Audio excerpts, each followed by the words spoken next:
সামনে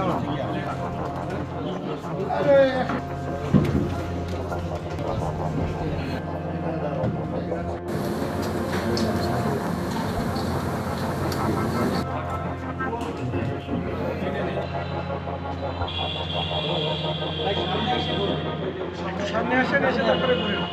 আরো সামনে আসেন, আরো।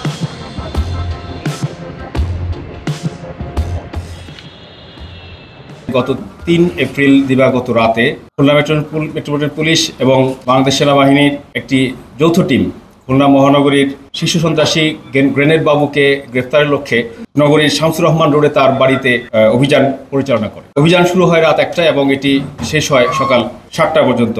এবং এই অভিযানে গ্রেনেড বাবুর ভাই সন্ত্রাসী রাব্বি চৌধুরীকে গ্রেফতার করা হয়। রাব্বির হেফাজত থেকে ৪ রাউন্ড পিস্তলের গুলি সহ একটি ম্যাগাজিন সহ একটি বিদেশি 9mm পিস্তল, একটি চাপাতি, একটি বাইনোকুলার, একটি মোটরসাইকেল এবং একটি মোবাইল ফোন উদ্ধার করা হয়। এ সময় সন্ত্রাসী গ্রেনেড বাবুর পিতা জুনায়েদ চৌধুরী মিন্টুকে গ্রেফতার করা হয়। তার হেফাজত থেকে নগদ ১২,১২,০০০ টাকা এবং আরও একটি মোটরসাইকেল উদ্ধার করা হয়। অভিযানের এই পর্যায়ে নৌবাহিনীর একটি আভিযানিক দল এই যৌথ বাহিনীর পুলিশ এবং সেনাবাহিনীর যৌথ বাহিনীর টিমের সাথে সম্পৃক্ত হন। অতঃপর এই যৌথ অভিযানিক দল সন্ত্রাসী গ্রেনেড বাবুর ম্যানেজার সৌরভ এবং সোহাগ এর বাসায় অভিযান চালিয়ে সৌরভের মা সুষমা রানী সাহাকে গ্রেফতার করে। তাদের নিকট থেকে মাদক বিক্রির নগদ ২৬,০৪,৫৫৩ টাকা, ভারতীয় মুদ্রা ৪,২৪০ রুপি এবং ৬টি মোবাইল সেট উদ্ধার করা হয়। থানা রেকর্ডপত্রের তথ্য অনুযায়ী গ্রেফতারকৃত সন্ত্রাসী রাব্বি চৌধুরীর বিরুদ্ধে সোনাডাঙ্গা মডেল থানায় ৩টি মামলা তথ্য